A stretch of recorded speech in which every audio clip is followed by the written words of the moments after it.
All right. Welcome to the latest edition of the FPL America podcast. This is David Smith. Travis Hoig. Brian Chesko. All right, gentlemen, we are going to dive into this match week as it was absolutely fully loaded. We now have a new top of the table leader as it seems to be changing weekly. It seems to be a team that is close to my heart. But before we ever get there, Travis, I don't know if you know this. Brian and I have a friend, a mutual friend. I'm not going to use his real name. I'm just going to call him Jeff. And Jeff has a friend of his wife's who they were roommates in college. They've kept in touch. And Jeff has met his wife's roommate's husband, and they've become pretty good friends. Okay. Well, this husband is French, and he, how can I say this? He used to work in, well, he still does work in world football. I don't want to give anything away here because there's so many listeners that are going to know this guy. Understood. I want to respect his anonymity. Anyways, he's an awesome dude. I've been able to hang out with him multiple times. He's been very gracious to me and my wife when we've been able to hang out with them. Tons of fun. So our imaginary friend Jeff goes and he meets up with him in London. And he called me imaginary friend and said, "Hey, listen, don't be mad, but I'm gonna be able to go to some games." He was in London this past weekend. So he gets there early. He didn't know he was going to this match. I knew that he and other friend, world football friend, were going to the Crystal Palace City match. Oh, wow. Okay. And so I knew that. That had to be because of where he was, essentially. Imaginary friend Jeff flies in, and world football friend, we'll call him Bob. Bob shows up and says, "Hey, Jeff, I got us tickets to the Chelsea United match." And remember, it was on Thursday. Oh, yeah. Right? It was a midweek. Yeah. So they go to the Chelsea game. So they go to Stamford Bridge because they're in London. Yeah. He got tickets because he knows everyone and made it happen. And so they were there for that crazy 90 plus 10. Yeah, and we'll get to it. The double. Yeah. Double for Palmer. All right. So they're at that match, get that experience. Then I knew that they were going to be at the City Palace match. So now he gets to experience. He's never been to a Premier League game before. So he got to see the comeback. He gets to see the small venue of the blue collar fans of Selhurst Park. Gets to experience that. Then, wow. Hey, that's a good little mix. Oh, it's not over. On Sunday, they went to. He also got tickets to. Actually got a box at Tottenham Hotspur Stadium. So they went early and watched the Liverpool United match while they were eating in a restaurant at Hotspur Stadium. Interesting. And then they ended up watching the match, the Spurs Another Force comeback. match. So I'm like, what a ridiculous. You lived a lifetime. Are you kidding me? In 1 week. In one weekend in London, you got to experience all that. Just absolutely ridiculous. So one day when I grow up, I hope to be in a position where imaginary friend, world football Bob, can be in a position to be like, "Hey, you want to go to a game?" That'd be real nice. Yes, sir, I do. That'd be real nice. Yes, sir, I do. Yeah. That's all amazing. right. All that being said, some of those games we should talk about. We're going to talk about them right now. Now, listen, I also want to say this. I want to confess my transfers of the week. Already? No, I haven't made any transfers this week. Geez. Last week, for the first time in a while, I regretted a transfer. My transfers have been pretty good this season. Just want to get this off my chest at the beginning of the pod. I sold Watkins, brought in Isak, and that ended up. Now it wasn't for a hit. It wasn't for a hit. I had a transfer banked. Yeah. So that hurt.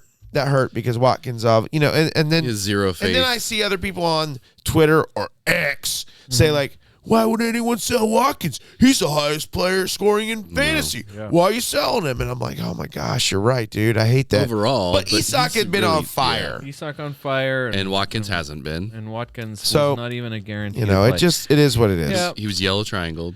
So all right. So that being said, we're not going to hit up every game. We're going to hit up some games. Multiple games are absolutely meaningful. Don't beat yourself up. That's the point. That's what we're for. Yeah. Okay. All right. Fair enough. Yeah. All right. You don't tell yourself you're an idiot. We tell do. you're an idiot. Yes. Let's start with the first match of the weekend. Yeah. We actually had a friend in the audience sitting there experiencing the 4-2. Call him. I could. Absolutely could. I'm not set up 4-2 for it. Manchester City win. Phil Foden doesn't play, much to my chagrin, as I owned him, but his replacement is a guy who's pretty good. Kevin De Bruyne gets a double and an assist. Erling gets on the board a little later. Rico Lewis showed up. No one cares about that. Mateta and Edouard show up again. So, You care about that for some reason. Let's dive on this. And the reason why it's relevant is Champions League matches happen today. I don't want to dwell on again, this is not a Champions League podcast, and this is not an Arsenal podcast. I know most people probably wouldn't believe that. But in the City match, I learned from you two, because I was watching the other match, and I haven't been able to watch City highlights yet. Well, that's not true. I have seen highlights. I did not know that Foden went off injured. So let's dive right into that right now, Brian. Well, so first of all, it was already the suspicion that he could be rested ahead of the match today. Crystal Palace at home. No, sorry, away to Crystal Palace being a fine enough time to rest someone like Phil Foden, and it happened. So Foden gets the day off against Palace to get to play in this match. Has an unbelievable goal against Madrid today, and towards the end of the match, I think that the report was probably a knock to the ankle. Like he's either got stepped on weird, or he stepped weird. But either way, looks like some sort of a knockish ankle issue that, we've got days before we're playing, City is playing, before City is playing Luton. And yet again, another match, this is Luton at Etihad. So if he's got a knock, why even think about it? Right. You have 8 days of recovery if Foden does not play against Luton, and I think that seems to be the early suspicion from people who are paying attention to it, that Foden might not are be you available. a Foden owner? I'm not. All right, so if you were, would you sell him? Because City does not double in 34 or 35, 36, 37, right? And that's what you would have to really... Well, actually, I think they will double in 37. You'd have to really seriously consider it if you're not going to do... Like, if you're... Depending on how you feel like you're set up, assuming no free hit or wild card for Game Week 34, you'd have to seriously consider it. Because, this week, there are plenty of other places for you to go. Game Week 34, I feel like, I think if you didn't have, like the obvious ones, like if you have enough money and you could go from Foden to Salah, of course you're going to do something like that. But I think this probably is the amount of money where I think Foden to Luis Diaz is probably going to be a pretty popular move ahead of Game Week 34, like because you're already probably fair to assume he's not, assuming he's not going to play against Luton, and then Game Week 34, City's at Brighton. So yeah, I mean, if you feel like you're set up just fine and you can, you feel like you can manage it just by benching him, like you don't want to. I don't know. Some people might have some money put into Foden. Depending on how long ago you got him, you could have. So I bought him for 7.7. So you could have several tenths. I have 3/10 in Foden right now. You could have several tenths in there, and he's up to now he's up to 8.3. Yeah, and I bought him for 7.7. Right. So that now is costing me a little bit to buy him back if I need him. Yeah, and then of course, you'll have to pay attention, depending on what the outcome is of the second leg of Real Madrid next Tuesday. Yeah. Then because right after that, what is for double Game Week 34, they're not double Premier League matches Game Week 34, but they play at home against Chelsea for the FA Cup semifinal. Oh wow! And on the 20th, so in that sense, like they're going Madrid Chelsea before they do Brighton, and then Nottingham Forest, and then of course if they advance in the Champions League, the semifinal of the Champions League will be at the end of April. So like it's not it's not a completely even those nice matches like this. That's what like you're looking at Crystal Palace and you're like, oh, that's great. This is why everybody was kind of leaping on Foden. He goes crazy against Villa, and everybody brings him in for Palace, and then he's completely benched. Yeah. Well, and now he depending on what happens with him for Luton, I'm guessing you'll get is it the early kickoff? It is not. So they don't play till 10 o'clock. I don't know. You might get some news. You think? You might get some news in the morning, but I don't. But since they're not the early game, I don't know. Yeah. That'd be a risky one. Yeah. I'm just saying. I think you're probably safer to just say like, all right, well, I'm gonna this is my chance to kind of get ahead. Make a transfer or make it part of however many other transfers to get Foden out to get somebody that you might want for game week 34. Does that make sense? Yeah. You're debating right now. You're about to you're going to start sorting through and trying to make a decision. Well, I was looking at things, and at the moment, would you rather own Saka, Foden, and Douglas Luiz, who is missing the next 2 matches because of a red card accumulation, or would you rather? Oh, yes. Would you ever? I have Saka, Foden, Douglas Luiz. I could move all 3 for Havertz, De Bruyne, and Garnacho. Yeah, I mean, I just don't know. You want to do? I don't. Yeah, that seems a little rash at this point. I mean, if you're looking, I'm not so sure it's that rash. If you're looking for way down the road, I mean, that's the other thing. De Bruyne didn't play today because he was sick. Right. So depending on how unwell he is, like that was the report that came out ahead of the match today. I'm sure he'll be fine. I like Havertz. Vomiting is the way they described him in the locker room prior to the match. So I mean, he'll probably be okay. I just don't know how sick is he, and it's Luton. So I don't know. I mean, I don't know how confident they're going to be going into the Luton game with what if they how don't confident with him. I'm just playing. saying without are they confident enough to not play Foden and also not play De Bruyne?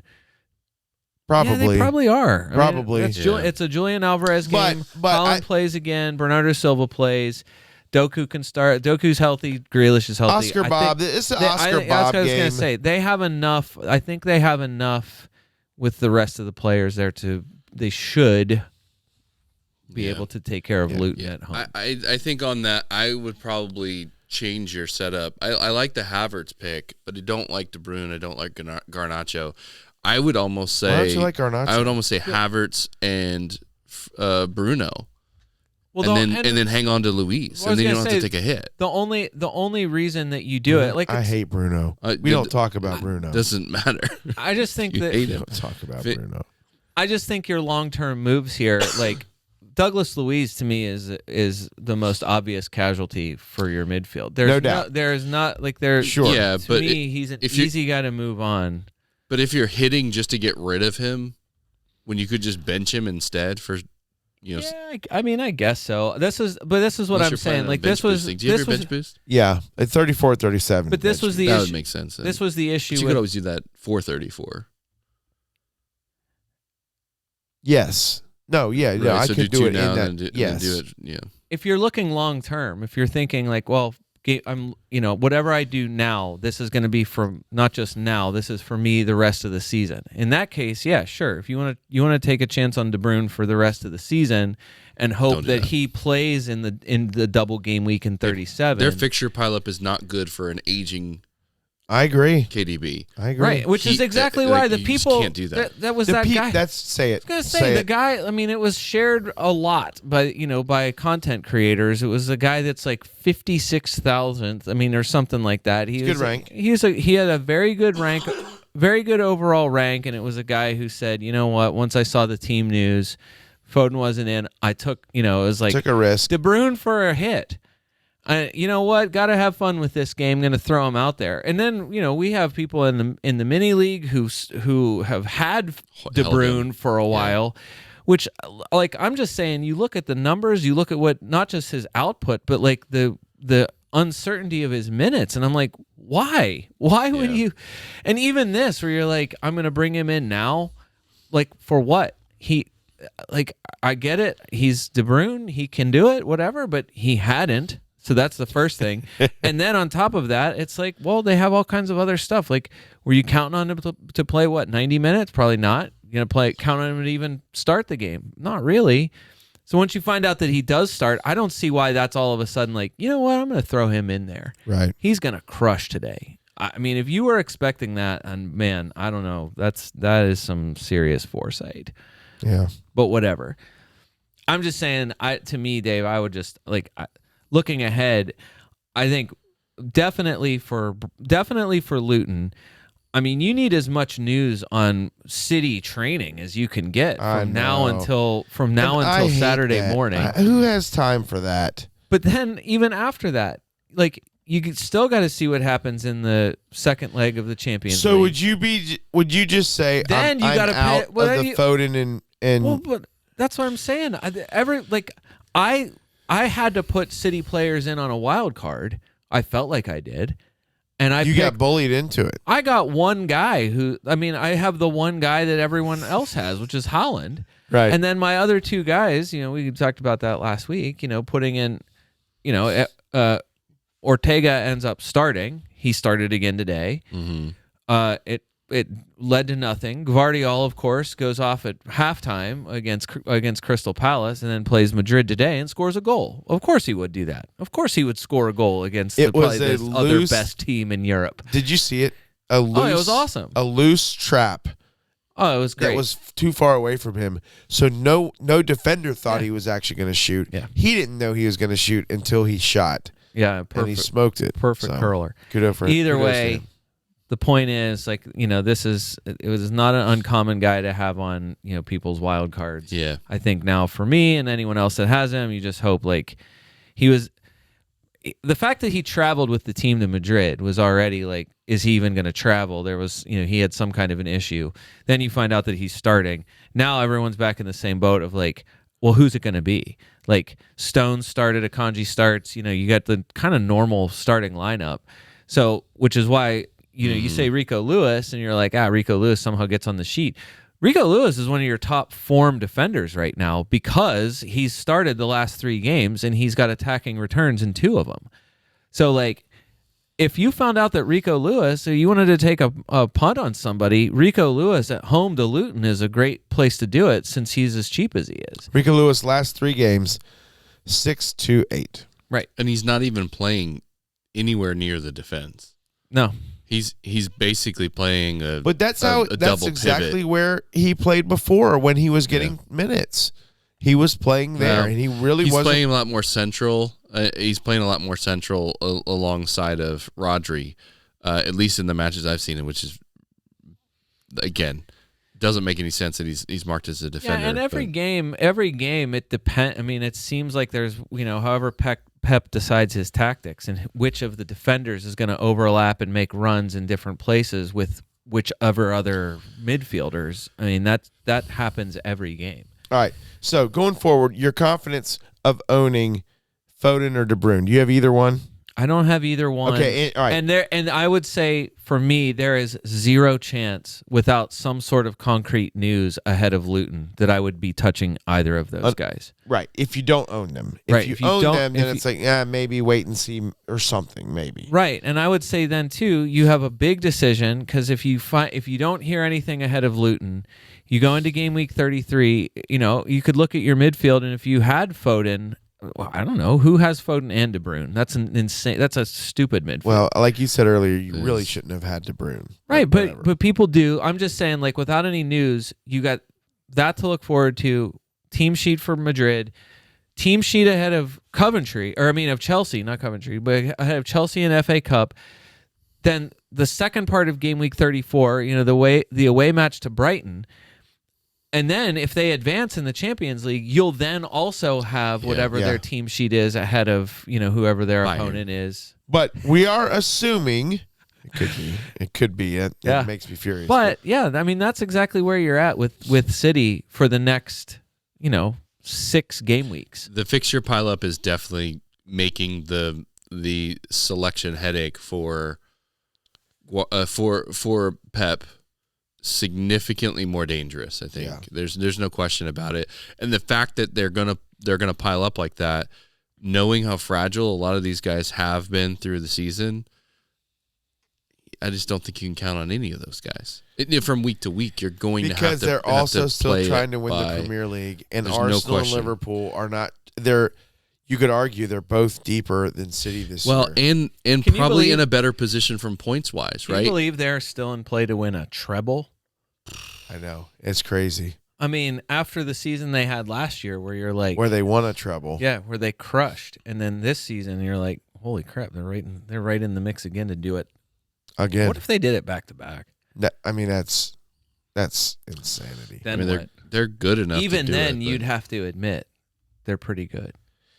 All right, yes, Travis maybe would have to. I think the only people you can have confidence in, what I was going to say, is the only right, you can confidently hold Holland, and I think you take what you get.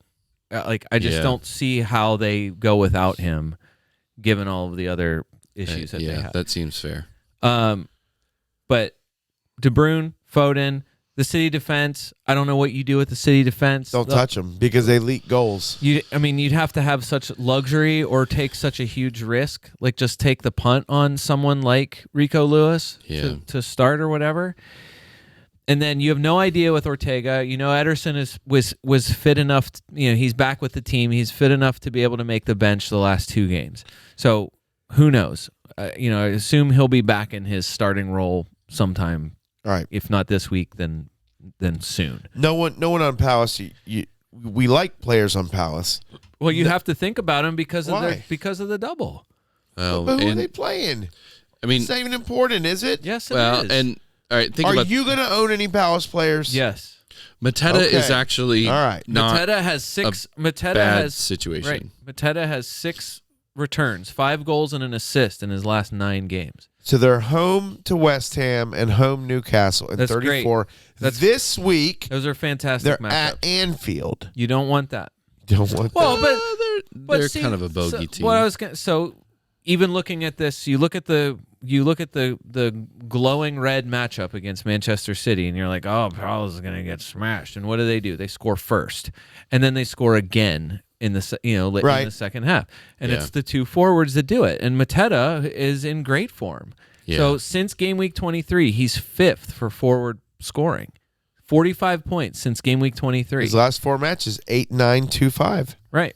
So he's got really good, I'd say overall, like he is the one starting. Edouard is the one who's coming off the bench. So it's Mateta first, Edouard second. I would say Eze was not particularly good in this game against No. Manchester City. Elise was though. Elise back off the bench for 16 minutes. So now you're getting like eased back in, one more week of Elise getting eased back in.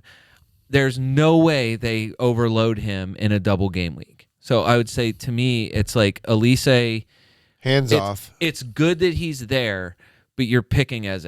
Right. Like you're not putting Elise in your team. Yeah, I'm not I don't touching think you him. can put Elise in the team, but it helps Eze. And I think Gotcha. that also okay. helps I Mateta. see your point. Okay. We can talk about it. I mean, we want to talk about it later with, if you want to do it position by position or whatever. Dean Henderson is 4.4 and gets 2 home games. I don't know if you're, I don't know that you would want to make that a permanent transfer because they don't have particularly good matchups the rest of the way. Yeah. I have a Areola hole in my bench right now. That's not great. That's a bad hole. Yeah. Needs to be addressed at some point. Yeah. All right. But and All I right. Fair enough. But I'm saying also, and those like people are kind of they're looking at even the Palace defenders. Some of the trendiest name easily of all the Palace defenders is Munoz. Daniel Munoz is kind of a recent acquisition for them, who's only started since game week 23. Numbers are not like he has no returns to speak of. It's that he is more of an attacking defender than some of the other defenders.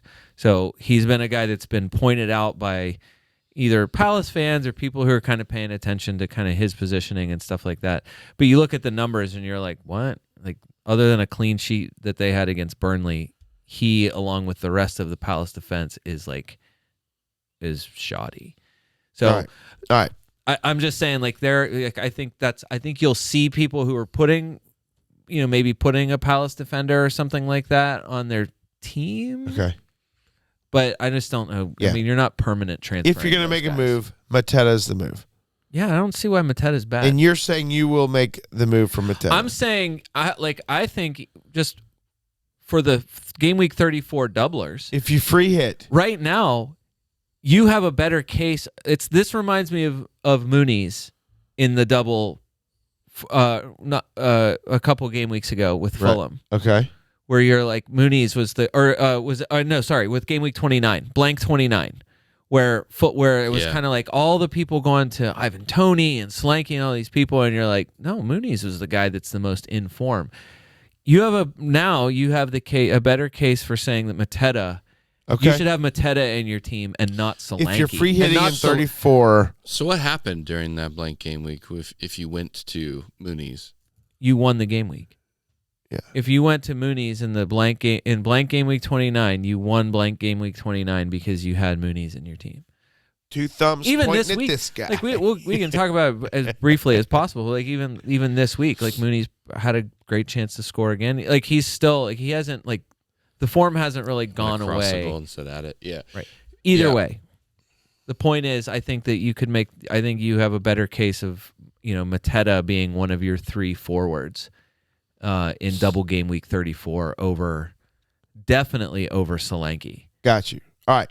Roger that. Let's launch into Travis's favorite match of the weekend. Liverpool 2. Let's just hit the clubs at the top of the table. Liverpool 2, home Manchester United 2, in a game that for the neutral was a lot of fun to watch. Although Liverpool benefited from a dodgy, if there was at all any contact, penalty. Yeah, I disagree with that, obviously. Was there contact? Could you actually see contact that wasn't the trailing leg? Yeah, I don't. That wasn't the trailing leg that happened to dangle between AWB's legs.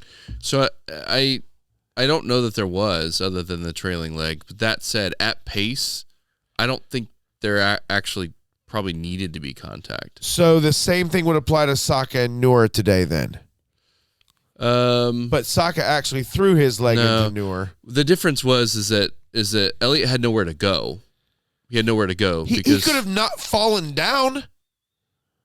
he had to go over him or through him. He had to go through him. He had to go over him. AWB didn't make contact with him. But he had to go over him with is his the lead. point, right? He had control of the ball. He took a legs touch. make contact. He just went limp. Honestly, I think he tried to go over him. He's so small. Travis. He's so small. Travis. I honestly think it's one of those situations where, again, if it's in the middle of the field, 100% it's a foul. In the middle of the field. Because again, it's not about contact. It's about, okay, you literally made it so that you created a barrier for me to move forward. I'm running at pace. What do I do? I have to jump over you. He could have. When he goes over the guy, but his leg jumped catches. over with his chest leading. He didn't try to bring his legs up to jump over him. He's sprinting. Dude. Into the box. He takes a touch. He's leaning in. He's got to go over. DIV. I don't know. He's one that I would say probably is guilty of the odd dive. And I don't again, know that this one is was. me saying that Saka screwed up today in Champions League. This is not Champions League podcast. Do you think it's his perm? His hamburger hat. That's what I call it. His hamburger hat. I like that. It's just, it's weird. It's probably heavy with all the juice that's in there. Hey, that's probably why he's leaning so far forward. Let's be honest. None of that should have mattered because It Liverpool have. dominated this match. They had how many chances to put this thing away? Why couldn't they do it? I don't know. The numbers. Do you think it's Ten Hag? Do you think it's his genius? Yeah, it's got to be. It's got to be. I know what it's ugliest. not, Brian. I think the numbers were not Ten Hag. They've played them twice. Yeah. In the league, just in the league. Not. I don't think it's including that cup matchup. Right. 67 shots. That's a lot. In the two matches in the league this season. That's possible. 7 shots. No, total. That's a lie. That's real. That's a lie. That was it. Even just in this match, there was 28. That's a lot. I mean, honestly, yeah. I mean, you could go through all the That's XG numbers. You insane. could go through the totals or whatever, and in the end, Or was there actually like 4 or something? yeah, and it was significantly lower for Manchester United. It was not good. No, Salah gets bailed out there by a whatever. Let's call it a semi-phony penalty kick, and which gets him a bonus point. So anybody who captain Salah gets bailed out. And United gets bailed out by a stupid mistake on defense that allowed Bruno to Kwanzaa take gave a shot goal from half field. Yeah. So I don't know. It just all told, it probably a draw was probably the quote right score. Yeah. But it shouldn't have been, because you guys it was just like when we played you, and you guys just hammered, and couldn't find it. Won the game. Yeah. So, what's gonna happen for you guys in your Champions League match? Well, Are you Europa? They're playing nervous? Atalanta, right? Are you worried about rotation at all for Liverpool this week? You talking about for Sunday? Yeah. Yeah, you're talking Sunday, right? Rotation is fantasy, definitely FPL implications because of Liverpool's. Yeah, can you afford rotation? Yeah, I think so. I think we've got a number of guys back in full training that are important to note. Is the game's at Anfield, right? Yes. The Atalanta game. Oh, that one. Yeah, I believe it's a home matchup. Yeah, they're home. They're home first. Okay. Okay, and then we're home at Crystal Palace as well. So, three notables. Most importantly, probably at least for me, it was Allison's back in full training. Yeah. He, with goalkeepers, you never know, because they don't need like match fitness, so to speak, right? So they could be thrown right back in. That's a big deal because yeah, right, same. So with Kelleher's form, I feel like he might get another game, knowing that we still have Europe. So I think Kelleher will probably start against Crystal Palace, and so I am not going to transfer him this week. Okay. I may regret that, but at this point, I'm all. I might not transfer Kelleher, but I'm going to send out Areola. That's probably smart. Yeah, that's probably smart. But I am not transferring Kelleher out this week. But Allison is back in full training as of today. As is TAA. Right. And Jota. So that's huge. That's news big. So TAA isn't going to matter all that much. Jota. He will likely get minutes at some stage, not very many, but the Jota Are you going to do what happened? Are you going to do what happened before with Trent when he came, where he's injured, you're managing him, he comes off the bench.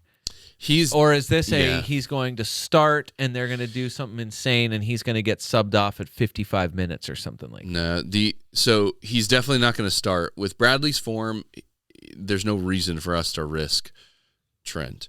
Okay. He needs to get minutes. He needs to get match fitness. He will likely come off the bench. So Bradley is I know fantastic. I was going to say, I know you've said that you expect him to play, if not every game, but most of the rest of the season. So the thing about Bradley is that he is still very young and spirited. And what that means is he's picking up yellow cards and putting himself in scary situations. He's not managing himself super well as a game goes on when he's carrying a yellow. He doesn't have the experience to be able to play out a game and not get sent off. And he's been fortunate. Yeah. He's been very fortunate, and he's been pulled late in just about every match. He's been the one that's getting sacrificed to bring somebody else on. I think that becomes the standard play for at least the next couple of matches, to pull him, put Trent in, or pull him and put a left back in and move Gomez over to the right, and then move him inverted depending on how many minutes they want Trent in. But at this point, Trent is a non-factor and won't be for several weeks for sure. Jota maybe, Allison maybe, but I think both of those are too early to tell. Jota, I do think, is probably a decent pickup. Now?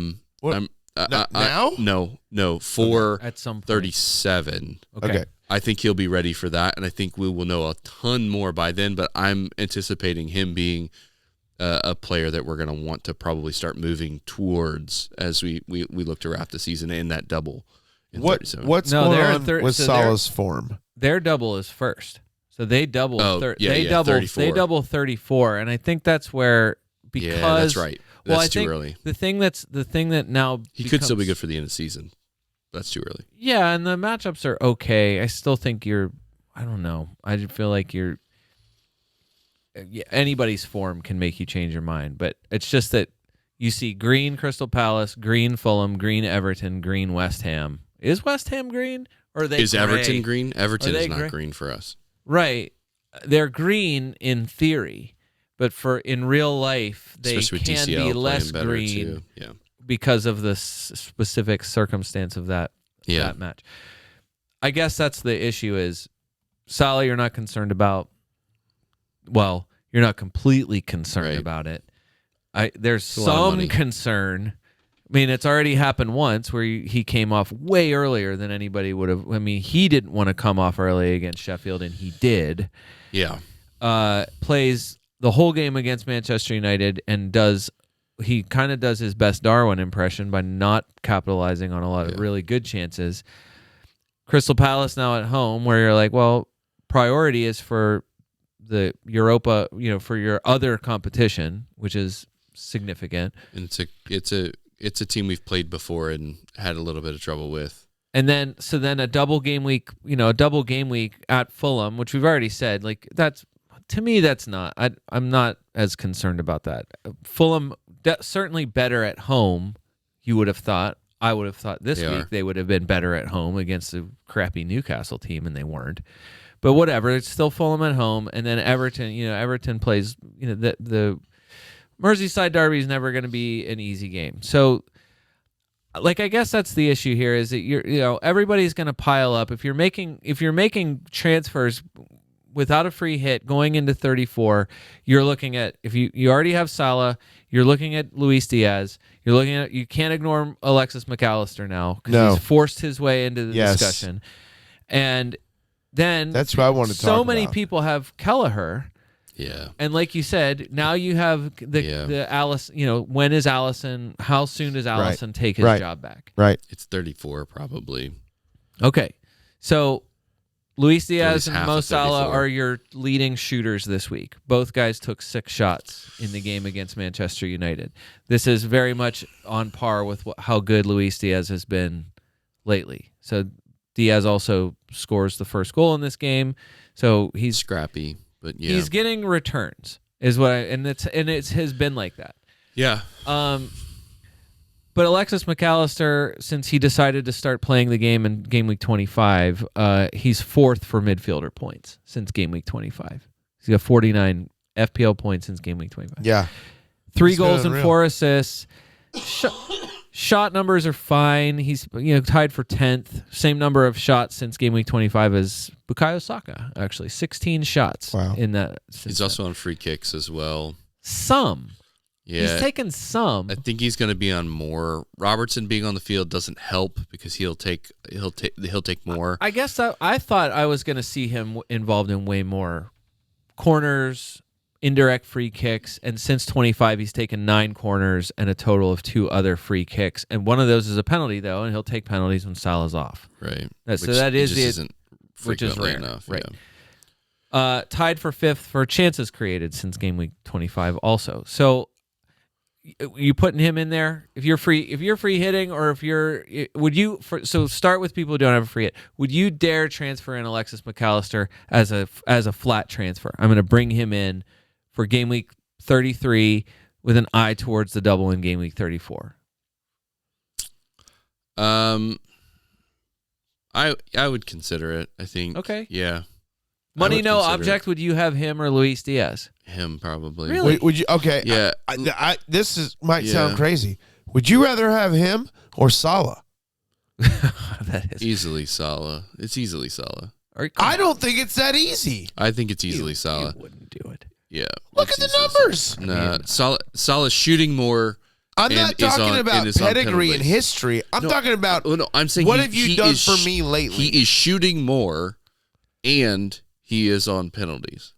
The only reason why McAllister over Diaz is because his numbers are good. I was gonna say because he's produced double digits, which already Luis Diaz doesn't do that. And Diaz so the fact that is easy McAllister to neutralize. He's easier to neutralize, and that's the thing is if a team packs the box, there's no space for Diaz to go anywhere. Yeah.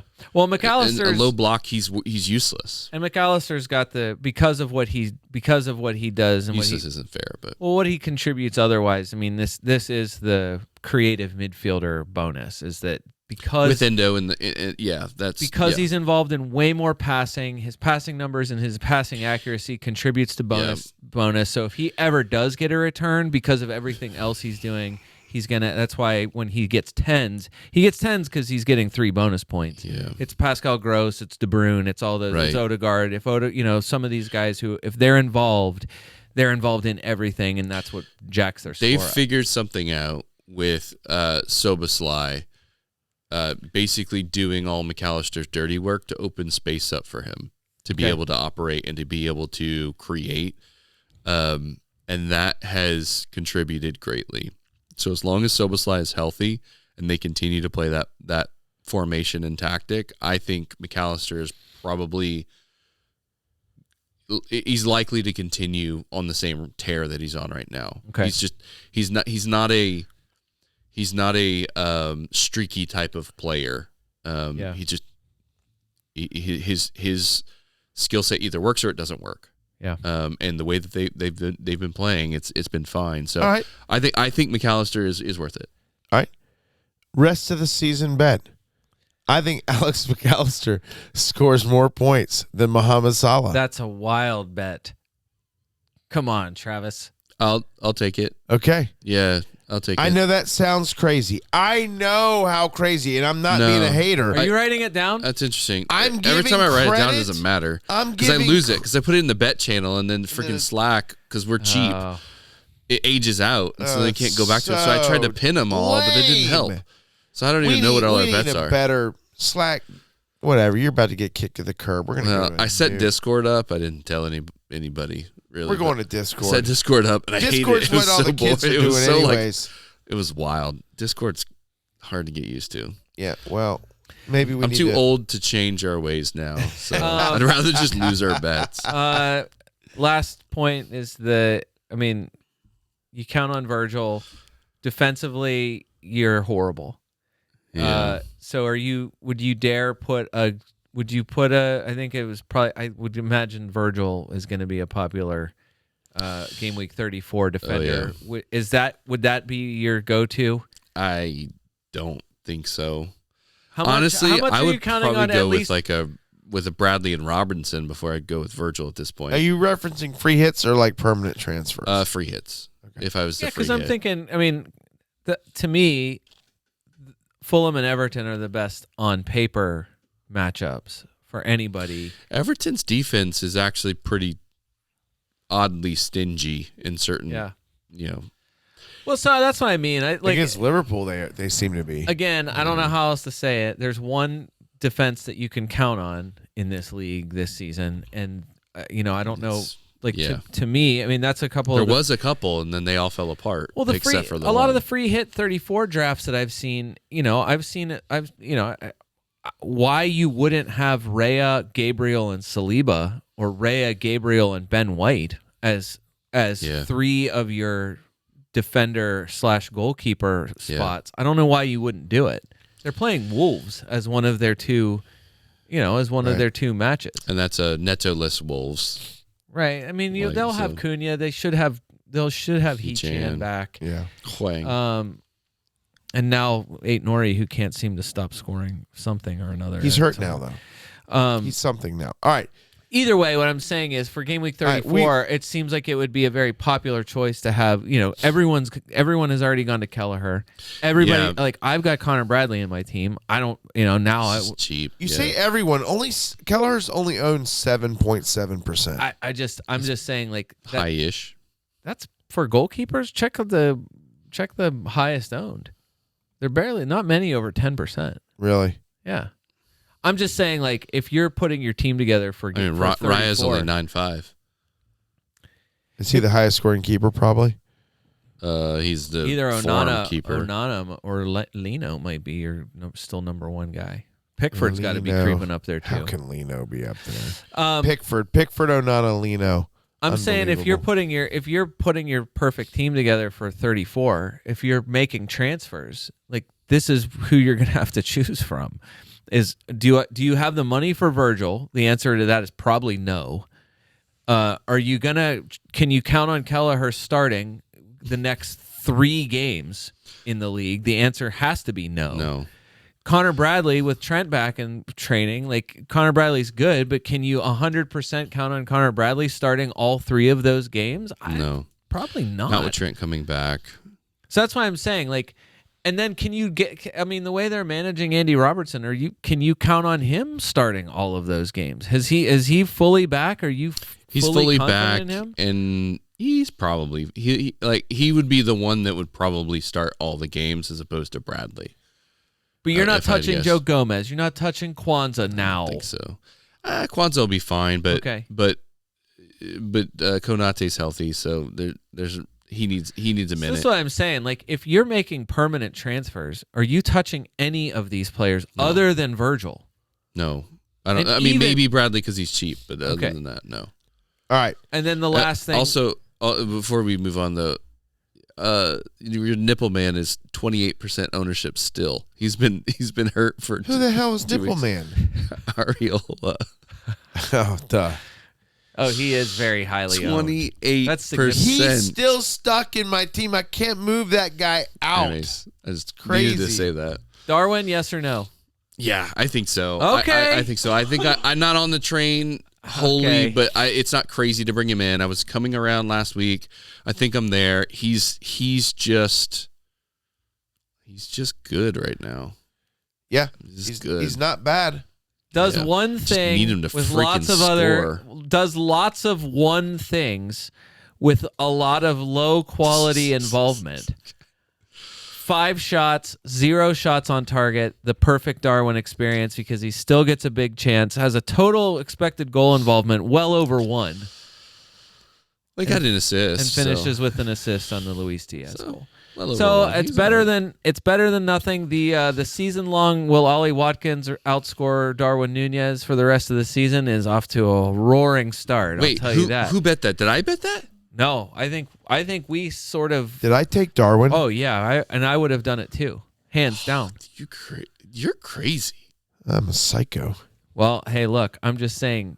I might have to listen back to find that one because that one would listen awesome. Speaking now. of higher ownership than you would have expected, Darwin at 20.2%. He starts every match regardless of Jota being in fully fit and available. In what time frame? Between now and 34. So Crystal Palace, Fulham. The next Oh three. yeah, The no, next he 3. starts all the games. Jota's not that ready yet. I Jota would, will sub I would on. tend to agree. I would Okay. tend to agree, Okay. but again, I still think Jota's dangerous. I think he comes off the bench firing. Jota's great. I think He's he an unbelievable is scrappy. player. I think when we needed a goal against United, we needed to bring on Jota, not Gakpo. Right. That is what we needed. Poor Cody Gakpo. He's gonna come fine. around. He's gonna good. come around. He's good for Villa, right? All right, Travis. All right, so rank your players. Who's your top 3? You're buying no free hit. Who are you buying for game weeks 33 and 34 from your team? Salah, Okay. Nunez, Okay. Whoa. and probably McAllister. Yeah. You better include Big Mac in there. I was gonna say. I think that's the way. I think that's the way it would end up. I'm shaking out. not ranking them that way. Well, no, on my free hit, I think that's what I'm gonna end up with. Oh, I okay. think Yeah. I'll prioritize Yeah. the attack over the Sure. defenders. That's Which is why. 100%. Yes. And I can already feel it's gonna go wrong. Fair. Yeah. I can tell. That means Yeah, load 'cause- up on Liverpool So defenders. I'm gonna do it too. Yeah. Do the opposite of what Brian's I doing. would All do right. the opposite of what I'm doing. Enough of that match. Although It's important. now listen, we didn't. Formerly first place Liverpool's got to get plenty of time, E- David. Even on points, Liverpool. Second place. Even on currently, points. Liverpool. They can't score enough goals. They can't keep up with the team that scores the most goals in the league and has the least goals conceded. We're not Defense ready to wins get there. championships. Look, Other than Bruno and Garnacho, United, there's no one else we're looking at. And I don't. Well, Onana is quietly I having know, and I don't know a how. points fest. This is different. The difference between now planning and long-term planning. So for me, Dave, since I have 2 free transfers that I have to use both of them before the end of this, Right. before Otherwise, kickoff, because then you're free hitting. Yeah. my move or moves will likely include Bruno Fernandes in. I think with the just thinking long term, like why wouldn't I bring him in now? United does not double in 34. They do not double Don't in double. 34, but they double 37. in 37. So, Dave, your next matches for Manchester United: away to Bournemouth, good. They play Coventry in the FA Cup, but then they play Sheffield in the second half of double game week 34. Good. Very good. Home to Sheffield. Then they are home to Burnley in 35. Good. Very good. Then they're at Crystal Palace in 36. There's nothing wrong with that. And then a double in game week 37. And then they wrap up. Who's their double in 37? They are home to you. They're getting killed. And then they are home to Newcastle. Oh, they'll score there. And then they wrap up the season at Brighton. A Brighton who will most certainly be at You're right, Brian. They will be at the beach. Bruno, Garnacho, Rashford moves aren't horrible. Maybe not Rashford, but Bruno and Garnacho. I already have Garnacho. Garnacho was on my wild card. Garnacho saved my game week last week. I did not play him this week, which he had a goal, but offside, so not a goal. Like you said that before. But he did. I mean, it was. He was threatful, Brian. But it was still close, is what I'm saying. Yes, and not only that, like I think he's one of the few. If he didn't go up in price tonight, he will go up. He's still 4.9. Okay, if he's still 4.9, then he will go up in price tomorrow.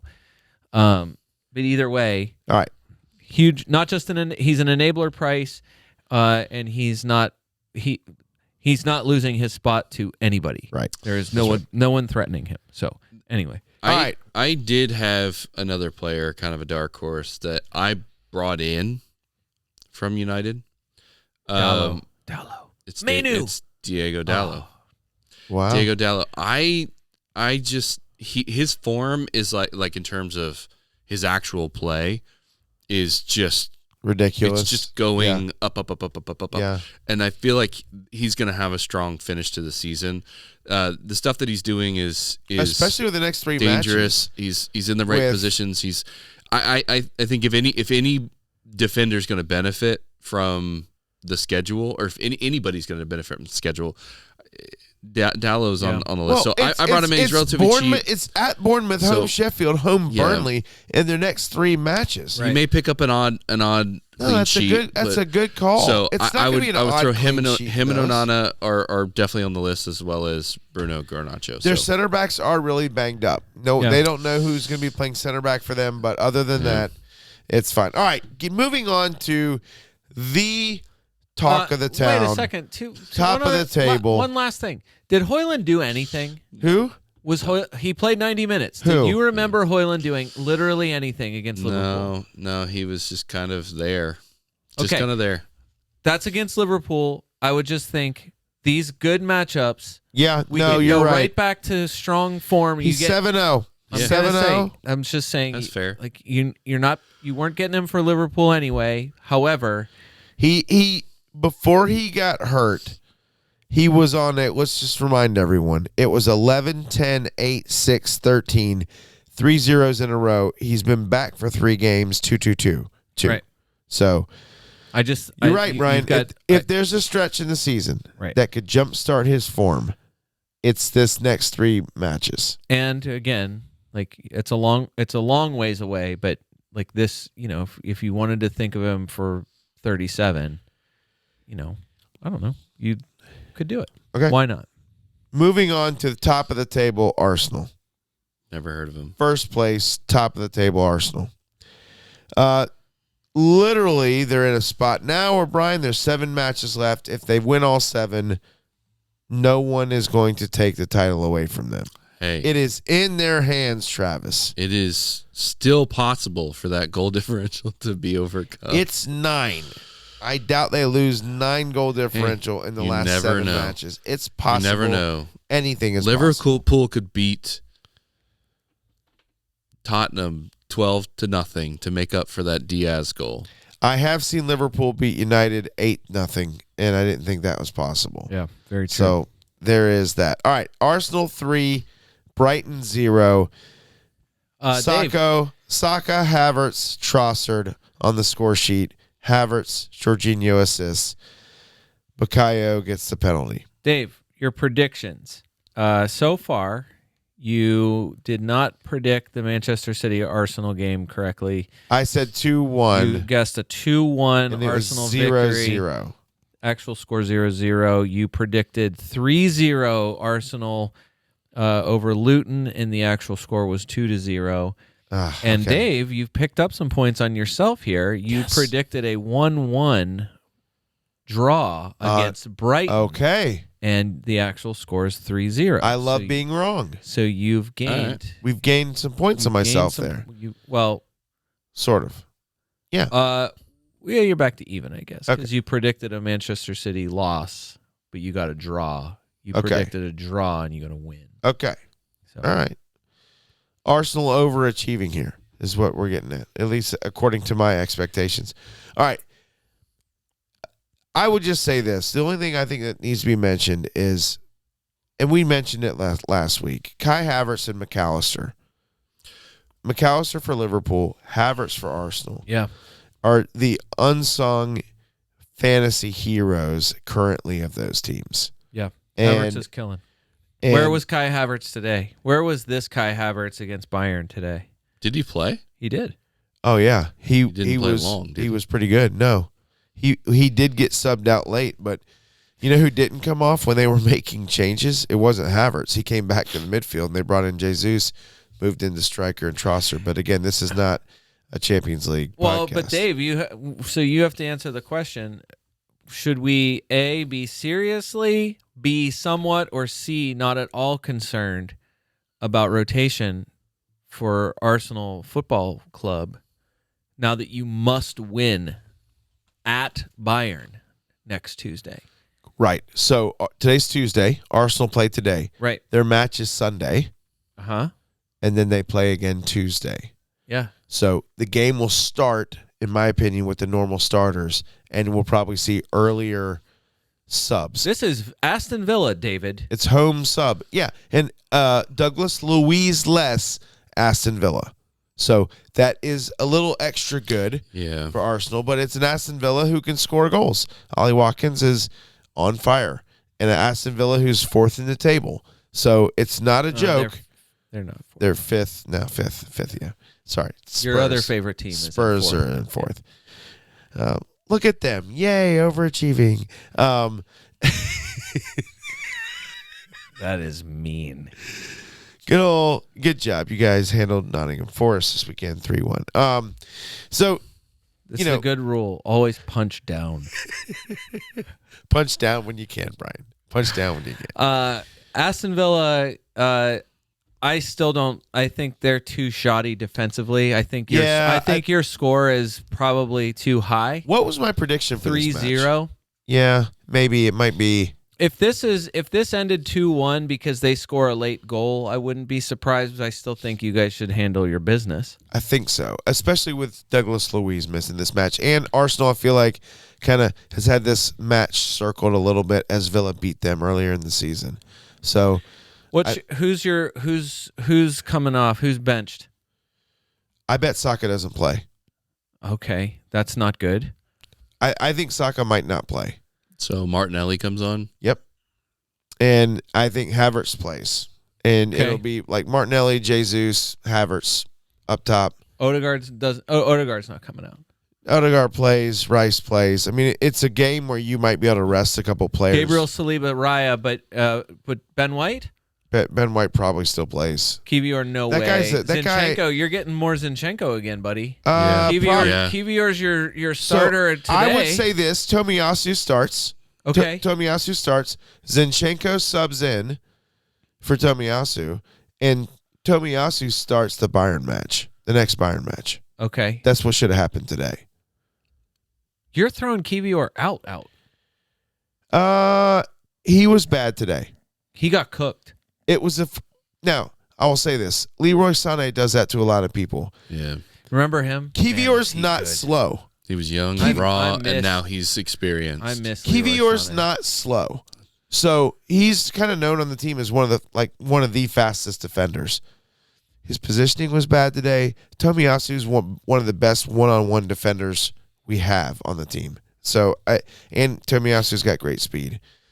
A lot of the guys, Arsenal Fan TV guys, were calling for Tomiyasu. Their prediction was Tomiyasu would start this match, and maybe he should have. So my guess is Tomiyasu starts the next Bayern match.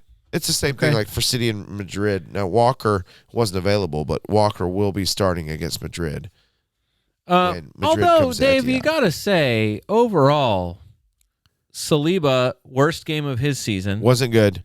Easily the worst game of Saliba's season. I think they said he lost 5 duels or something like that in the first half. It was some ridiculous number, which you never would have guessed.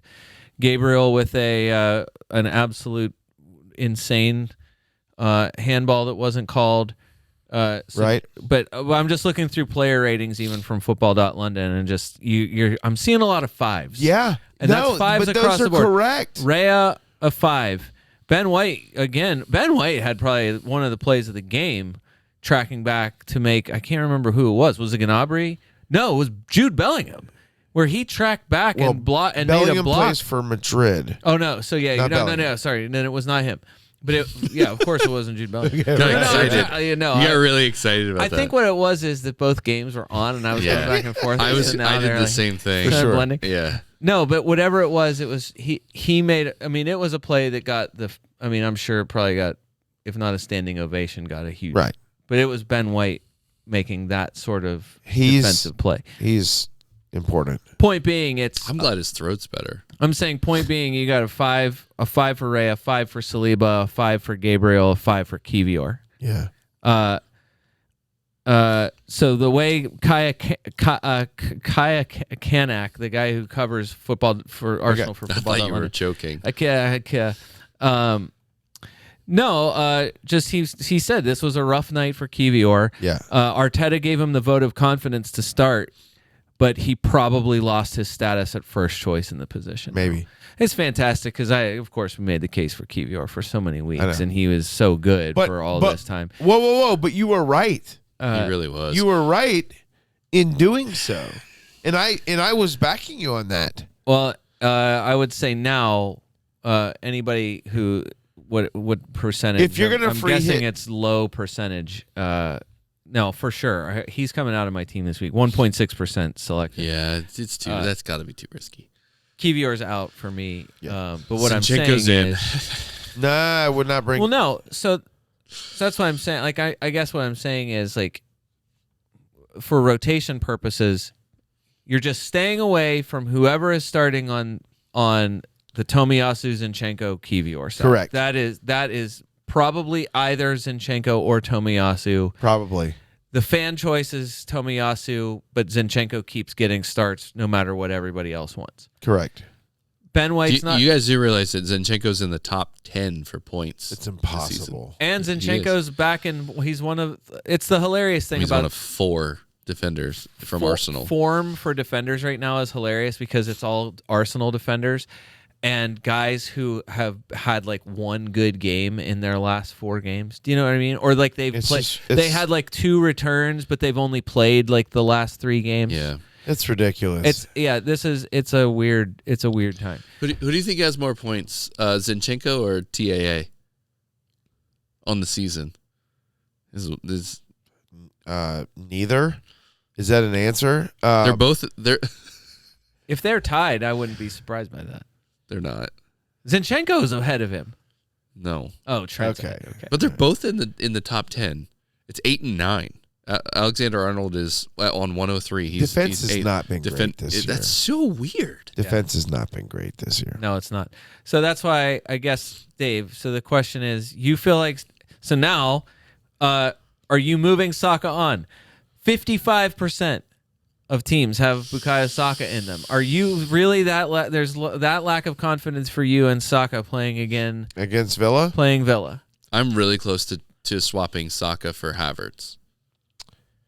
I'm saying Havertz starting percentage-wise definitely greater than Saka starting this week. Travis, There's you've alluded to this before, and you might be right, but there's times when like Saka puts out a performance, and then all of a sudden he's got a little bit of a knock when it's convenient.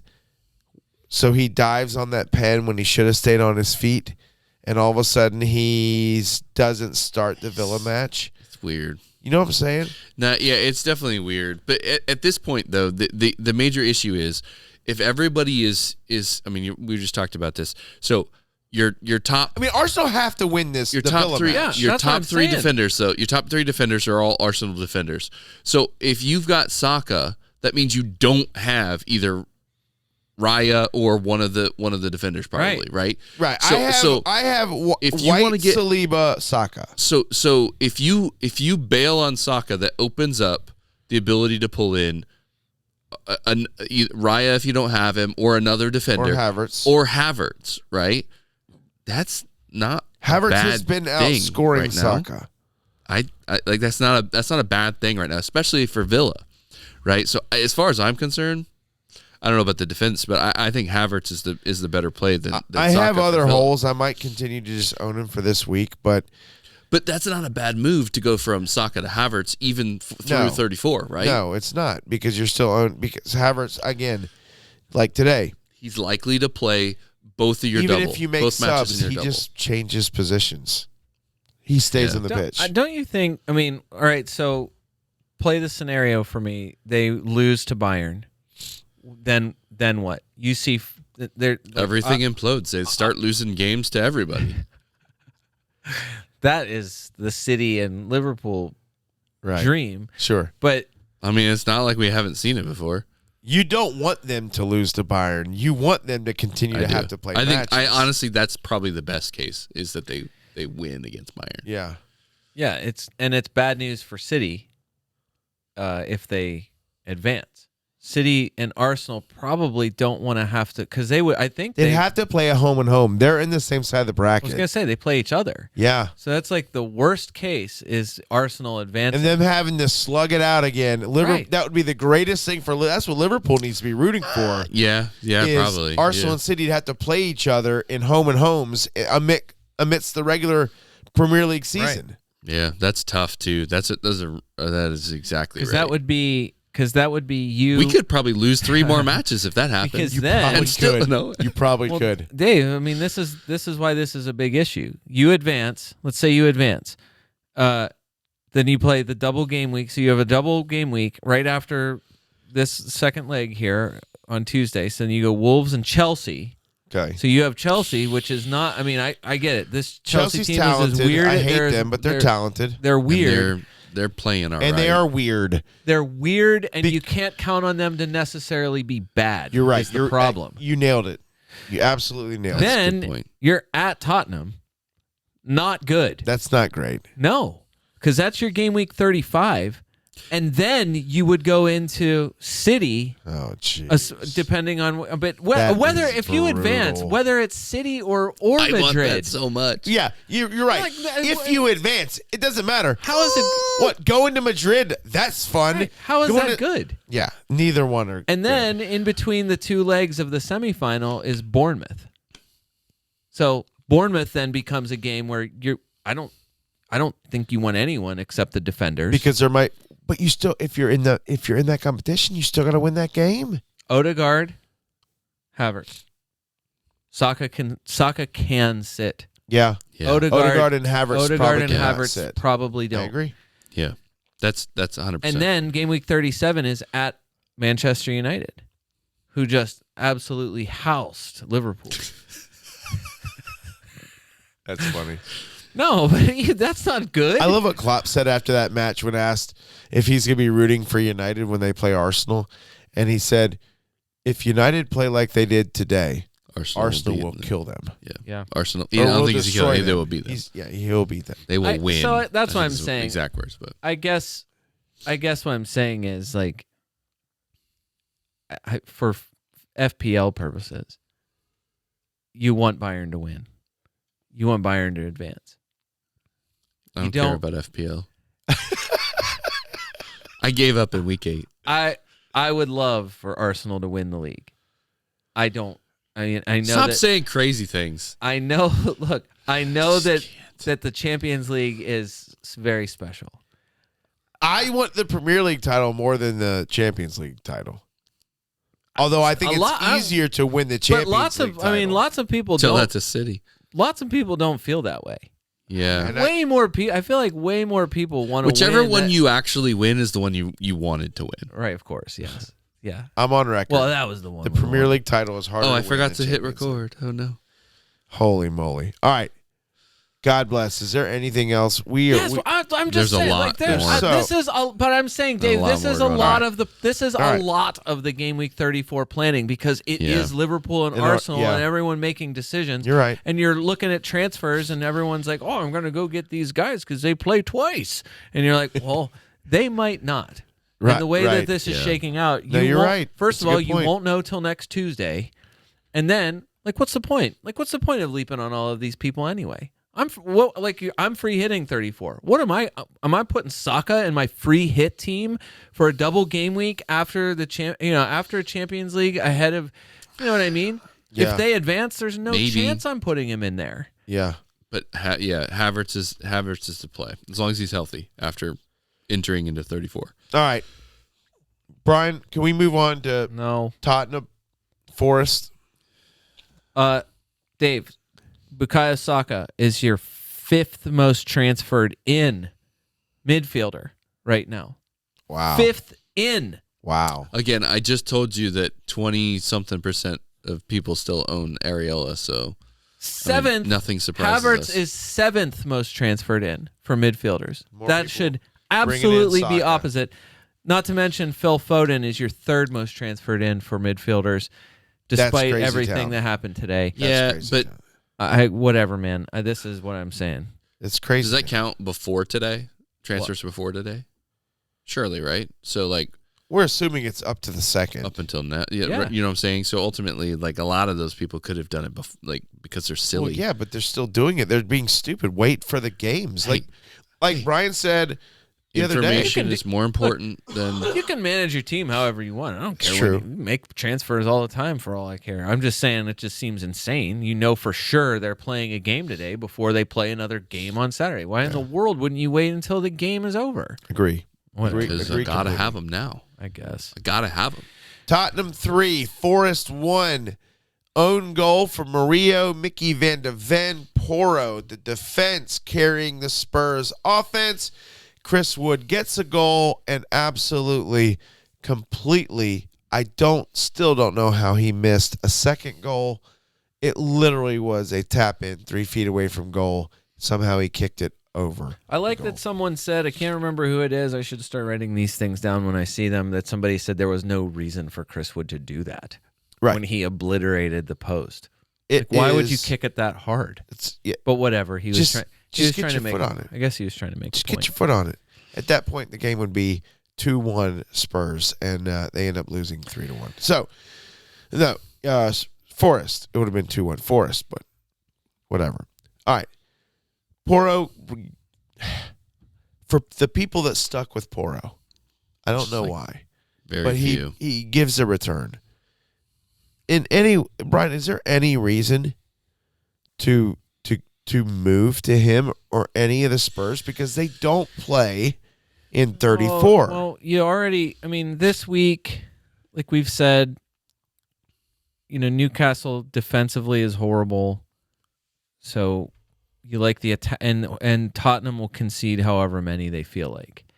So prioritize the attackers this week. I think the issue to me has been that all the attacking that Udogie and Porro had been involved in, in those early parts of the season, through the middle of the season, a lot of that's just dissipated.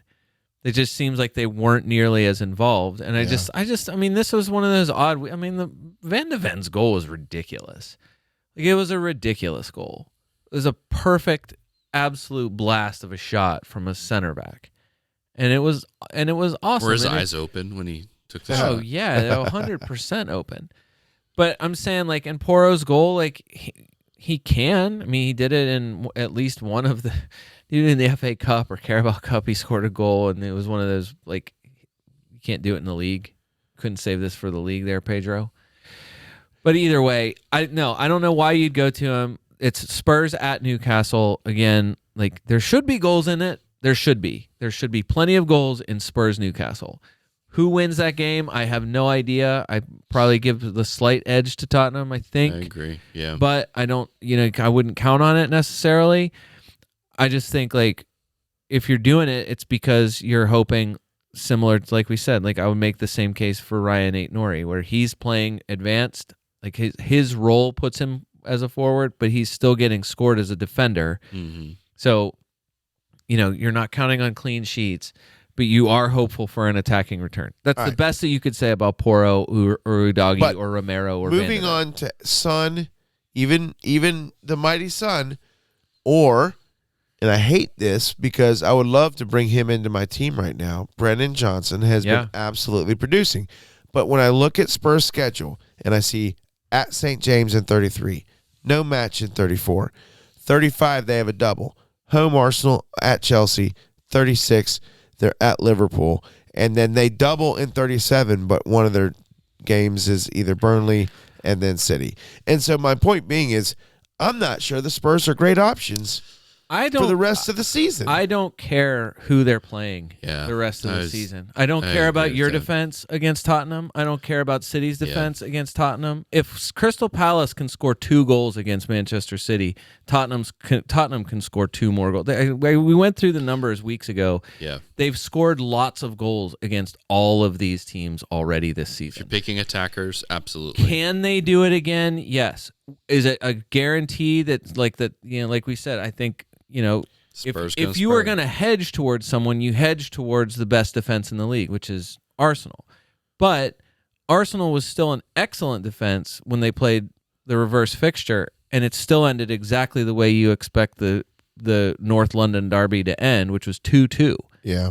So this is exactly why, like, to me, Son is he's probably more sold than he's bought right now, I would guess.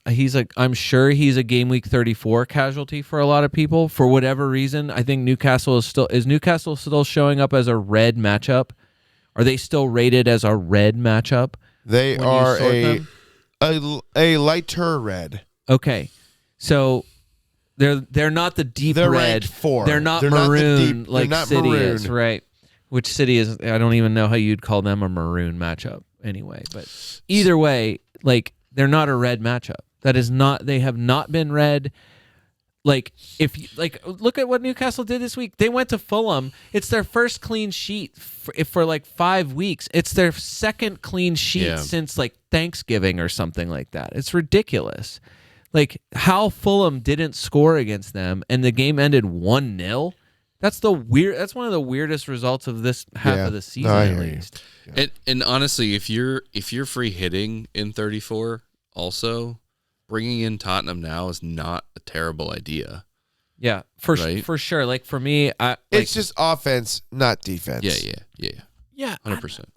They're not holding any clean sheets in there. It's basically Son. Like, you're not really. I don't know. Brennan Johnson's 5'8". Okay, I'd rather have Brennan Johnson than Douglas Luiz. Well, right now, yes, because of the. This is the reason why he was such an easy sell. Why Porro was such an easy sell 10 weeks ago, is because he gets an assist against Manchester United in game week 21, then goes blank, misses 2 games with an injury in 25 and 27. Then in 28, they somehow, I don't know how, they clean sheet at Villa. If you were buying Pedro Porro ahead of that Aston Villa game, I don't know what you were doing. Like, he was coming off an injury, and then they're going to Villa Park. Why in the world would you think that game is going to end 4-0? Like that, I get it. John McGinn, like Spurs were awesome in that game. John McGinn red card changes that game too. But either way, 4-0 was not a predicted outcome for, I'm sure, plenty of people. Then they get crushed by Fulham. They concede against Luton in a win, and then they get a weird draw against West Ham. Why in the world were you counting on Pedro Porro scoring a goal at home against Nottingham Forest? How could you possibly... Whatever. Like, this is where, like, I don't know, does the patience really pay off in this? Yeah. I Patience guess. or laziness.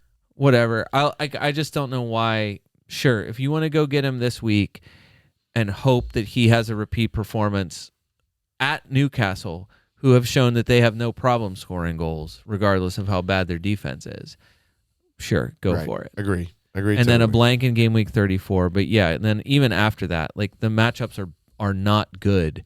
Like they're way better for the attackers. Dave, Brennan Johnson, I still would say really good option, a better differential. Yeah. Like I think when you go through all the other guys, I think you might find it hard. Like where are you fitting him in? 1.1% easily in your. I mean, if you have Son, Salah, you probably have Palmer, and then you probably have another lower end midfielder, and at a 5'8", Brennan Johnson could fill that, and it's a differential 1.1%. But who would you rather have, Brennan Johnson or Anthony Gordon at that Johnson? That you're insane. All right, you want to take Johnson and Gordon for the rest of the season? Yeah, I'll take Gordon the rest of the season. Done. Yeah. I will take Johnson the rest of the season. So who do I have? Hold on, do they have the same amount of games? So you have the biggest gimme in history by odds. Points per game. I'll do points per game. They don't have the same amount of games, I don't think, because they're not. I think Spurs double. Spurs have more games. I think Spurs has an extra game. I don't like that, but I still think I'll do points per game. So you have the odds-on gimme for Salah. Hold on. Salah points over Alexis McAllister. 31. They both have played 31 games right now. They both played 31 games. Oh, because Tottenham blanks. Yeah. So they're going to be on the same. Yeah. That makes sense. Right. Oh, okay. Yeah. Yeah, that makes sense. Oh, yes. We're good. yes. I forgot Tottenham Same blanks. number. Yep. Yes. Yeah. No, yeah, absolutely.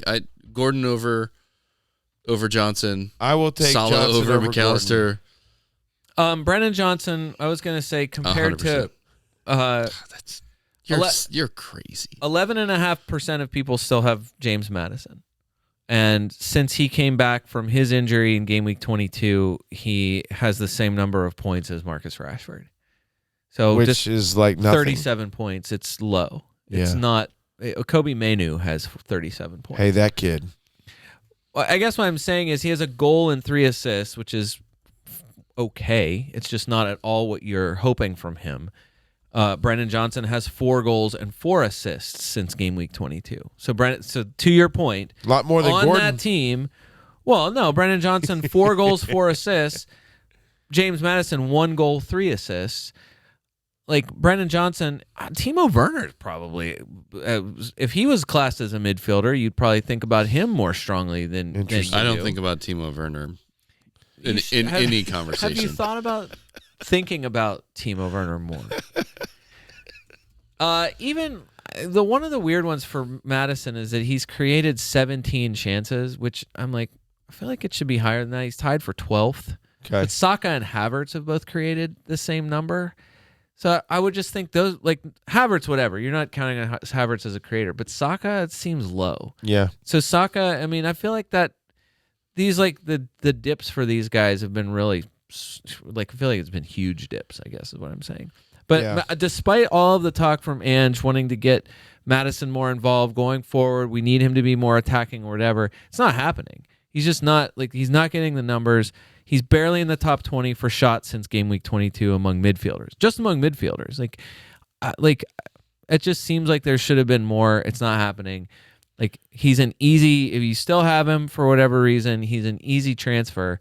Whether or not you want to make that a transfer to someone else in the Tottenham midfield, like Brennan Johnson would be the easy decision. Yeah. I just don't know that you want to do that. You can. You do. He does.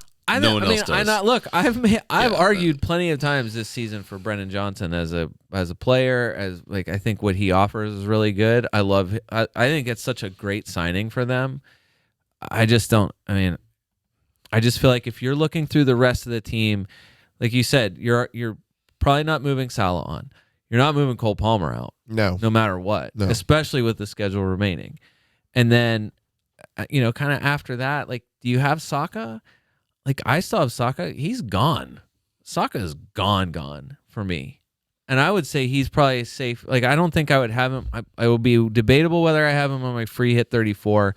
I don't know. Like, especially if they advance in the Champions League, I feel like Saka's a sell for the rest of the season. I'm kind of with you. So in that case, then you really are debating, like, you're not going for another Chelsea midfielder. That's where you would think about a second Spurs midfielder. So would you? Yeah, because they play two doubles. That's what I'm saying. Like, I just think even if the matchups aren't great, yeah, that's probably fair. I still think he's more first choice. He will come off the bench, but look at his numbers. Look at the number of times. Brendan Johnson's numbers coming off the bench. He's had multiple games, like the Crystal Palace game. He comes off the bench and gets an 8 in like 20 minutes or whatever because he gets 2 assists in that game. Yeah. Like that is not that. Like that has. It's not. It's a bit Darwinish. Like he seems to be capable even when he does come off the bench. So you're saying, yeah? See, I don't know about that second Tottenham midfielder. Jared Bowen is still in the mix there. And I just don't know that. Who? I just don't know that you're going to go with the Tottenham midfielder over Jared Bowen. If he's not hurt. Yeah. Because Bowen left constant yellow well, triangle. But he left the game. He went straight down injury. the tunnel. Yeah. So it was. So there. I think it's a TBD on Bowen. I'm just saying, like, based on the guys who are still playing multiple matches in like that have a double game week the rest of the way. I just don't think there's anyone like. I'm saying you're not doing Chelsea because you're not putting Enzo Fernandez or Mudryk or Conor Gallagher or Raheem Sterling. You're not buying one of those guys. No. I just don't know that I want Brennan Johnson over like 5 other guys that you could name, like a Luis Diaz, like a Bruno Fernandes, exactly. like that's what I was a Gibbs say. White For even, me, like, or a Garnacho. Like there's like a bunch of guys that You would take him over Gibbs White. I would take Diaz over Brennan Johnson. Yeah. I'm just thinking like you're staying still as much as you can near the top of the actual Premier League table. I mean, I feel like the further down you go, like I don't know, Fulham have some okay matches in there, but you're not putting Willian in your team. No. Pereira. No, man, Andreas Pereira, you're not doing that. Like if you have the money, you're not doing it. Oh, you know who you might do? Even though they don't play a lot of doubles, schedule's good the rest of the way for Brentford. Brian Mbuemo.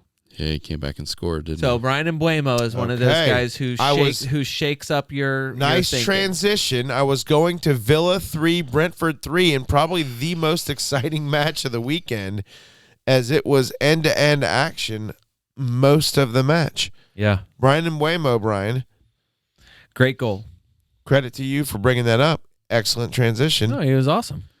Reguilon got 2 assists on this match as well. My favorite part of the match. Easily. Reguilon Love getting an seeing assist. Sergio Reguilon picking up them points. Is he the in guy a 3-3 game that he gets 2 assists?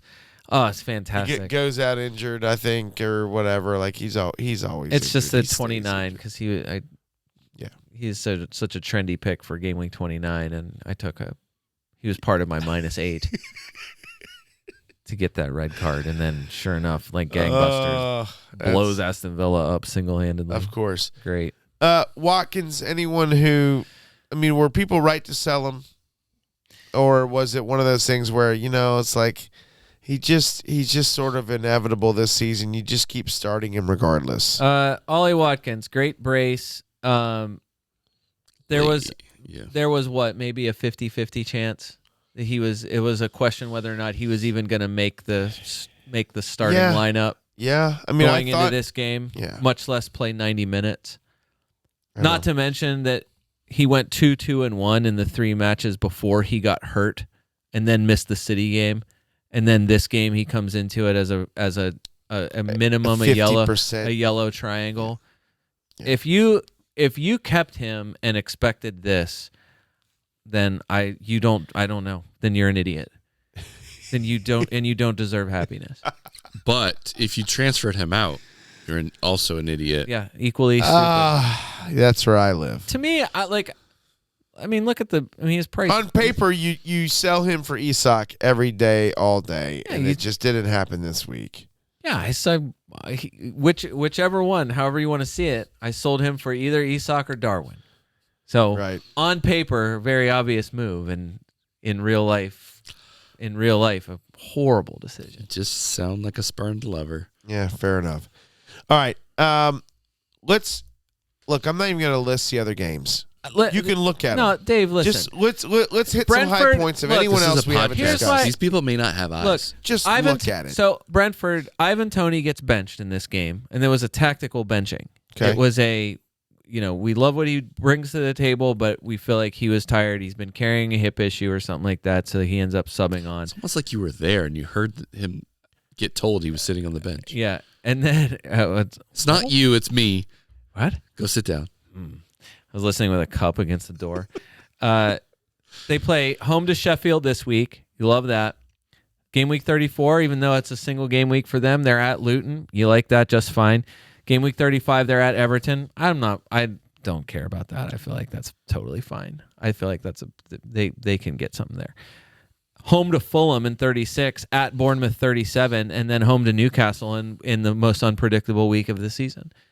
There's not one bad thing in there. Brian Mbeumo is the guy who can redo what he did in the first 7 game weeks or whatever it was this season. Let's not forget he was riding 6, all those 7. penalties as well. He can re-ride them. He might re-ride them. It's possible. They have Wissa. They have Mopé. Who are both really good at laying down. Ivan Toney is a sold man. He is already gone from this team, and they know that. He is the new Gabriel Jesus. I think he 100% will not be playing for Arsenal next year. He and Gabriel love each other. I do think he will be, and this will be perfect. He'll be a Tottenham Hotspur. If you win the league, Jesus is gone.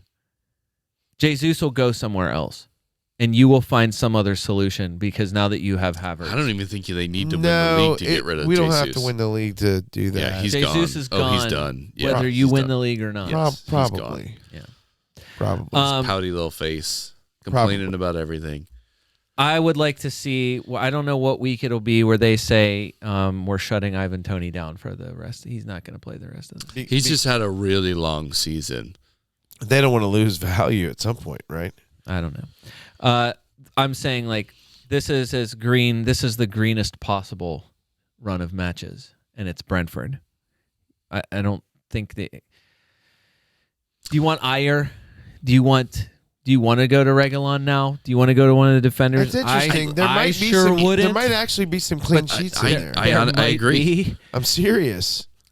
This is however you want to arrange your team. If you want to prioritize, if you've got a way of prioritizing, your bench boost or whatever. If you still have that, a lot of people do for playing. Assuming you're playing in 37. If you put a Brentford player on your bench, it's an away game against Bournemouth. There's nothing bad about that. No. I just think this run of matches, at least from 33 to 36, if you were making a single transfer, you were putting a single guy on your team, and you really wanted to, Mbeumo's not the it would be Mbeumo. craziest pick. I agree. No. Interesting. All right, Good call. I'll give it to you. Travis, you got anything?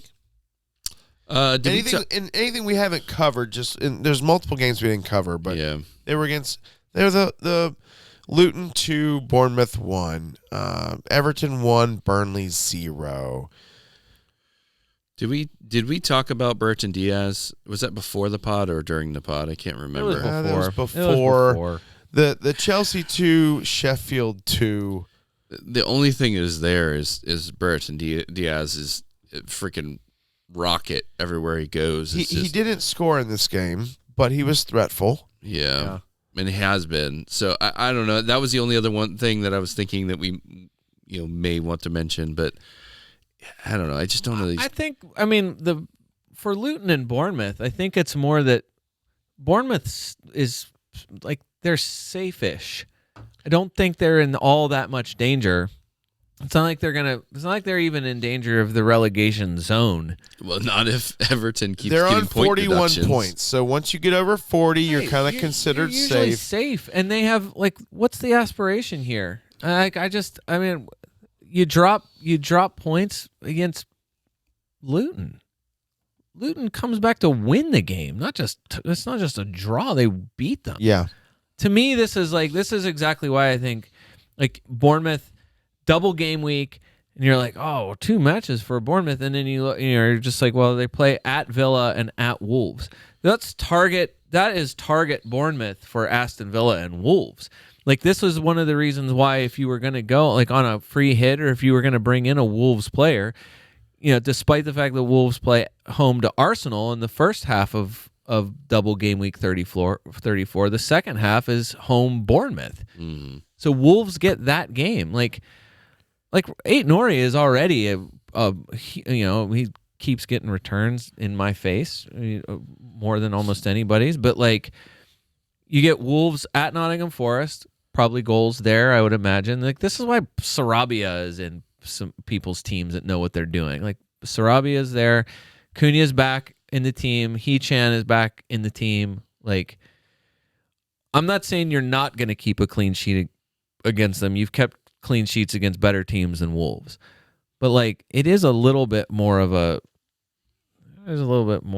spice there than there was. Yeah. I'm just saying, no, I get it. Bournemouth has a double game week team. If you were putting Kirkes or Barney or Neto, whatever, your defender, why in the world would you have those guys at this point? If you have the chance to get them out, why wouldn't you put in somebody who's significantly better? And that's almost anybody at this point. No, I agree. And it's casting a lot of doubt on people putting in even Solanke, because I think the feeling is what? This was supposed to be as good of a matchup as you can get, and you lose 2-1 to them. You get a goal. Who was it? Tavernier scored the goal. Mm-hmm. Somebody who you're not even remotely considering for your team in any world. Right. So no, agree 100%. All right, captains this week. All right, let's just jump right to that as we're shutting this thing down. Bad for Gusto owners. Why would you own Gusto? Because he's cheap, and because Chelsea have lots of matches. And I think he was ill. So he missed out in a game where you really wanted him to play, in a Sheffield game where, yet again, Chelsea, the weirdest team in the league, dropped points to Sheffield.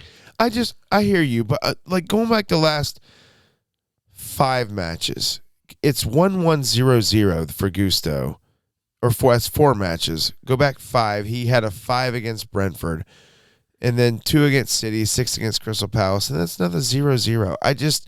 No, he was injured and he came back and he was 4-1 or whatever it was, and there's very little chance of Reece James playing again this season for them. If not, he's gone from them at the end of this season. Right. So anyway, it's Gusto's spot. When he's been out there, it's the same thing. It's any of those guys who play defense who look real good going forward, and he's one of those guys. And so he's cheap and he plays a lot. I have him, and I'm saying this is exactly why I have him and Petrovic, the goalkeeper for Chelsea. And it's games like this where it's you seriously rethink your decision to have them in your team. You should have done that before now. Oh no, I know. You got to listen. There's yes, that was should the have had correction. Thiago. He's been hurt though too. I think Disasi had a goal too in this game but ended up getting ruled out. So not a goal. Not a goal. Right. Captains this Thank week. you, Travis. I think this is a good week to go back to Holland, Salah, maybe Palmer. That's who I'm kind of bouncing between is those 3. Right now, my chip is on Salah, but that's not solid. Salah's form, not great. No, I agree. Holland's form, not Not great. And it's like those two guys have been nailed down captain's picks all year. Yeah. It just feels weird. You know who could be awesome? Who, Brian? Isak. Home to Spurs. If you own him. I do. That would be some major stones there. I'll say. I mean, You think you so? need to catch up some ground. Look, what happened this week? It was a 3-way tie for who's the best captain this week it was a 4-way tie because it was Haaland against Crystal Palace. It was Palmer. Salah against United. against the worst defense in the league, Manchester United. It was Palmer against Sheffield at home, and then it was Son at home against Nottingham Forest. And the correct answer was you should have Son. captained Saka. No, the correct you're answer right. was Saka. You're right. no. Son and Palmer each go for an assist. At least Salah and Haaland scored goals. Yeah.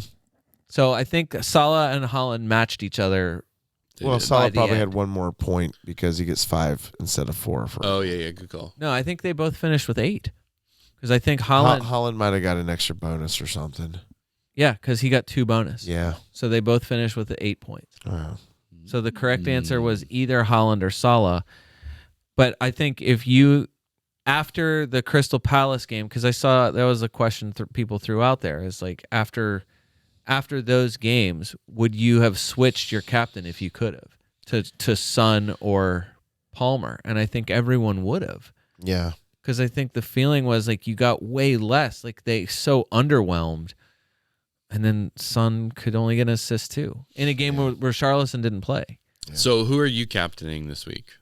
I have it currently on. The C is on Salah this week, vice captain on Son. But man, I'll tell you what. This Newcastle, Isak was one of the 3 people who were credited with a big chance again. Isak was burning hot. Do you have him currently? I do. Isak? My front was after my wild card was Haaland, Darwin, and Isak. So should have been Watkins, Mateta, and Chris Wood is the correct front 3 For last week. Yeah. All right. Probably I'm just the right currently, my front 3 for the end of captain the season. currently I mean, is on Holland. okay. Vice on Salah. I do not feel confident about either of those staying there. Look, I also currently have, honestly, well, no, I'm not going to do it, but I did make an on-the-pod transfer. Douglas Luiz out, Garnacho in. So okay. Yeah, let's that's have safe fun. enough. Let's have fun. Manchester United getting the marquee game on Saturday at Bournemouth. Since Saka will likely be out of my team and Bruno Fernandes likely in my team, that's another one that would take some serious. That's some boulders right there to do that. Yeah. All right. But I don't think I can do it. I think you still go with the heavy hitters. But honestly, I mean, I really like the Isak. Wow. Tottenham will never stop. They will never stop conceding chances. They will never stop giving up goals. Right. As long as it means It's they just get always one gonna more be a goal than you. Right. That's it. It's just going to always be a score fest. Right? Yeah. Right? That's what And you're saying. and you hedge toward the home guy. Yeah. Like I wish there was a way of like look at reverse fixtures and I'm like, I wish that mattered because sometimes it does, sometimes it doesn't. Right. It's like even this week, it's like, well, how in the world did Newcastle get a clean sheet against Fulham? And you're like, well, reverse fixture, 3-0 Newcastle Right. against Fulham. Sure. And so you're like, well, they did it earlier in the season. Of course they were going to do. But I'm just like the form of both teams. Like you're like, there is no way they're going to Fulham and Fulham's not scoring a goal against this team in this defense. And then like everyone who held on to Dubravka or played Dubravka this week, it's like, congratulations. Like you got a 9 out of him or something like that. Yeah. Amazing. Hey, All right. that's another one that Nick Pope. You want to talk like just 1 second of long-term planning for game week 37, knowing that Newcastle will have a double in 37. By 35 or 36, that's the timetable for Nick Pope to be returning. So And they're maybe playing at Brighton home or at Burnley home. No, they're home Brighton at United Newcastle is. Right. I'm just saying, like, so many people that have Dubravka, I mean, maybe they just stick with him the rest of the way, but Nick Pope was, he didn't lose the job to Dubravka because he was doing bad. Right. Like, Nick Pope is number Yeah. one. Right. He lost it because his So- arm fell off. If he had not lost his arm, he would not have lost his job. Jeez. So All that's just something to think about. Very good, very good. All right. Well, listen, gentlemen, we covered it, and I believe not only did we cover 33, but so much of 34. We probably won't even have to record to launch ourselves You into wish. 34 sometimes. Just kidding. All right, gentlemen, pleasure for the FPL America podcast. This is David Smith. Until next time.